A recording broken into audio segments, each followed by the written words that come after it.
मरकुस रचित सुसमाचार, पहला अध्याय। परमेश्वर के पुत्र यीशु मसीह के सुसमाचार का आरंभ। जैसे यशायाह भविष्यद्वक्ता की पुस्तक में लिखा है कि देख, मैं अपने दूत को तेरे आगे भेजता हूं, जो तेरे लिए मार्ग सुधारेगा।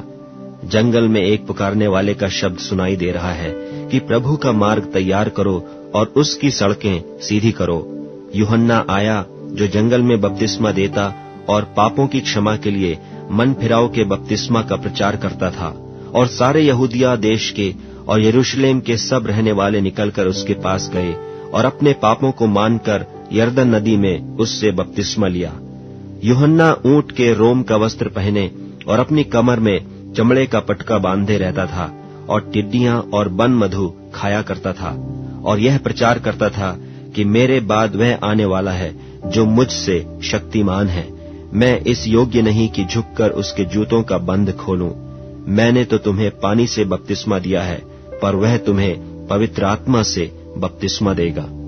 उन दिनों में यीशु ने गलील के नासरत से आकर यरदन में यूहन्ना से बपतिस्मा लिया, और जब वह पानी से निकलकर ऊपर आया तो तुरंत उसने आकाश को खुलते और आत्मा को कबूतर की नाई अपने ऊपर उतरते देखा, और यह आकाशवाणी हुई कि तू मेरा प्रिय पुत्र है, तुझसे मैं प्रसन्न हूं। तब आत्मा ने तुरंत उसको जंगल की ओर भेजा, और जंगल में 40 दिन तक शैतान ने उसकी परीक्षा की, और वह वन पशुओं के साथ रहा और स्वर्गदूत उसकी सेवा करते रहे। यूहन्ना के पकड़वाए जाने के बाद यीशु ने गलील में आकर परमेश्वर के राज्य का सुसमाचार प्रचार किया और कहा, समय पूरा हुआ है और परमेश्वर का राज निकट आ गया है। मन फिराओ और सुसमाचार पर विश्वास करो। गलील की झील के किनारे किनारे जाते हुए उसने शमौन और उसके भाई अंद्रियास को झील में जाल डालते देखा, क्योंकि वे मछुए थे। और यीशु ने उनसे कहा, मेरे पीछे चले आओ, मैं तुमको मनुष्यों के मछुए बनाऊंगा। वे तुरंत जालों को छोड़कर उसके पीछे हो लिए, और कुछ आगे बढ़कर उसने जब्दी के पुत्र याकूब और उसके भाई यूहन्ना को नाव पर जालों को सुधारते देखा। उसने तुरंत उन्हें बुलाया, और वे अपने पिता जब्दी को मजदूरों के साथ नाव पर छोड़कर उसके पीछे चले गए।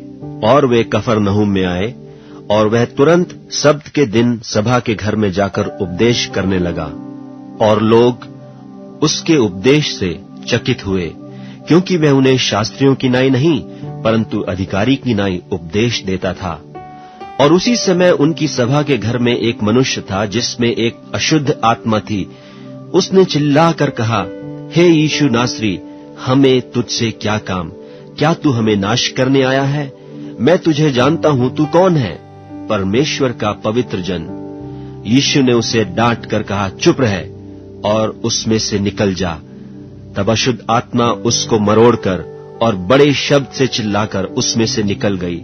इस पर सब लोग आश्चर्य करते हुए आपस में वाद विवाद करने लगे कि यह क्या बात है? यह तो कोई नया उपदेश है। वह अधिकार के साथ अशुद्ध आत्माओं को भी आज्ञा देता है, और वे उसकी आज्ञा मानती हैं। सो उसका नाम तुरंत गलील के आसपास के सारे देश में हर जगह फैल गया। और वह तुरंत आराधनालय में से निकलकर याकूब और यूहन्ना के साथ शमौन और अंद्रियास के घर आया।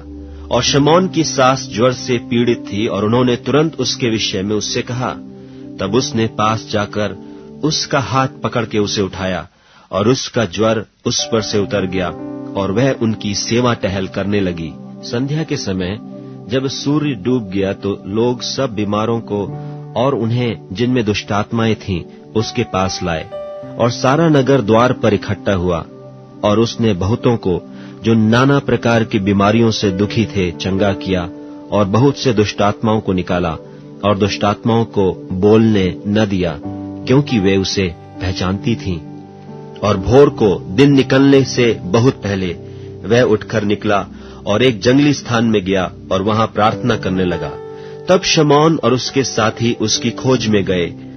जब वह मिला तो उससे कहा कि सब लोग तुझे ढूंढ रहे हैं। उसने उनसे कहा, आओ हम और कहीं आसपास की बस्तियों में जाएं, कि मैं वहां भी प्रचार करूं, क्योंकि मैं इसीलिए निकला हूं। सो वह सारे गलील में उनकी सभाओं में जा जाकर प्रचार करता और दुष्टात्माओं को निकालता रहा। और एक कोढ़ी ने उसके पास आकर उससे विनती की और उसके सामने घुटने टेक कर उससे कहा, यदि तू चाहे तो मुझे शुद्ध कर सकता है। उसने उस पर तरस खाकर हाथ बढ़ाया और उसे छूकर कहा, मैं चाहता हूं तो शुद्ध हो जा। और तुरंत उसका कोढ़ जाता रहा और वह शुद्ध हो गया। तब उसने उसे चिताकर तुरंत विदा किया और उससे कहा, देख, किसी से कुछ मत कहना, परंतु जाकर अपने आप को याजक को दिखा और अपने शुद्ध होने के विषय में जो कुछ मूसा ने ठहराया है उसे भेंट चढ़ा कि उन पर गवाही हो। परंतु वह बाहर जाकर इस बात को बहुत प्रचार करने और यहां तक फैलाने लगा कि यीशु फिर खुल्लम खुल्ला नगर में न जा सका, परंतु बाहर जंगली स्थानों में रहा और चहुं ओर से लोग उसके पास आते रहे।